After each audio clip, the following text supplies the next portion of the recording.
Tara't samahan nyo naman kaming pumunta sa Bonsai Nosato Park. Ito lang yan sa Faustino, Cauayan City. Meron nga sila ditong eat all you can. Sa halagang 299 ay mapapakain ka na ng sobra-sobra. At ito na nga at papasok na kami.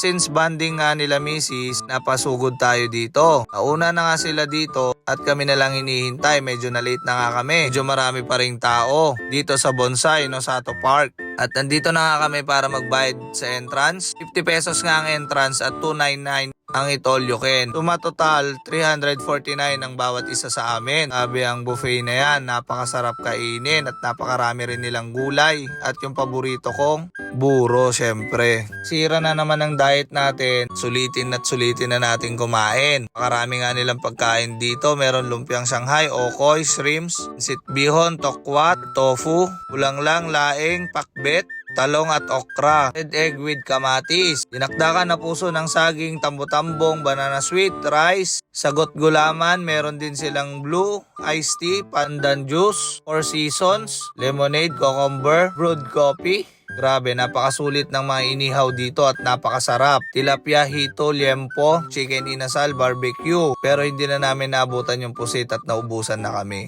Talagang hindi na naubos ang bukas sa pagdadiet na ito. At ito na nga, napakarami namin kinuha. Siyempre, meron naman si misis na mga inihaw ditong barbecue. At siyempre, may gulay buro, pansit bihon, kanin, nagrambulan na talaga, eat all you can. Sa 299 ay napakasulit mo na. Hindi ka magsasawa dahil napakarami rin naman nilang gulay. At may mga bagoong pa sila at may mga sukang sausawan. At ito na nga at bumabanat na si Darwinio Vlog.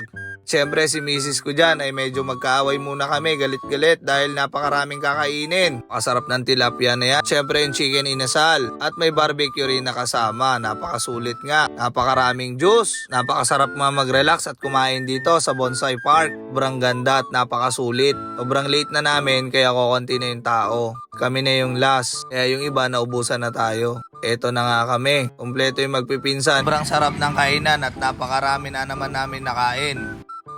Dito na nga si Ate Kat at syempre hindi papahuli si Sienna. Hindi na daw siya nagkakanin kasi nakabidyo tayo. Puro ulam lang ngayon yan. Pero kaninang walang video, nakapagkanin na siya. Inaasar siya ni Kuya Julius kaya hindi siya makakain ng maayos. Sobrang saya at mahilig talaga kami sa pagkain. At syempre dito na yung asawa niya na nagugulat kung totoo nga bang di na siya nagkakanin.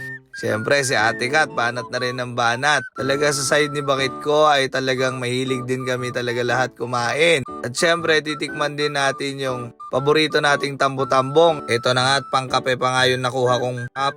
Siyempre hindi natin papalampasin yan at titikman natin lahat at kakainin natin ito. Wala akong nakuhang kutsara at di ko alam kung para saan itong straw na to na parang pang milk tea.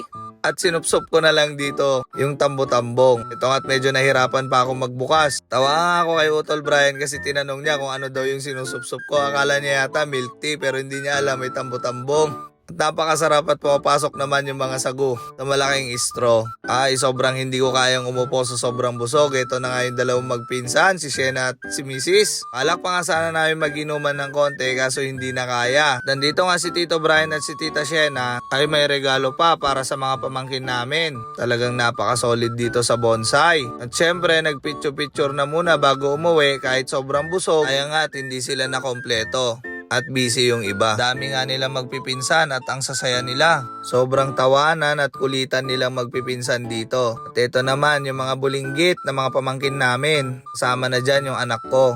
Picture at pinasayaw ko pa nga sila dito. Sobrang bilis nga nilang lumaki at ang bilis ng panahon. At syempre magpipicture na kami lahat. Nakabidyo pa ako kasi wala nang hawak ng cellphone. Ayan na nga at binidyohan ko na kami lahat. Sobrang saya nitong cousins bonding nila. At sana sa susunod makompleto na. Nandito na lang.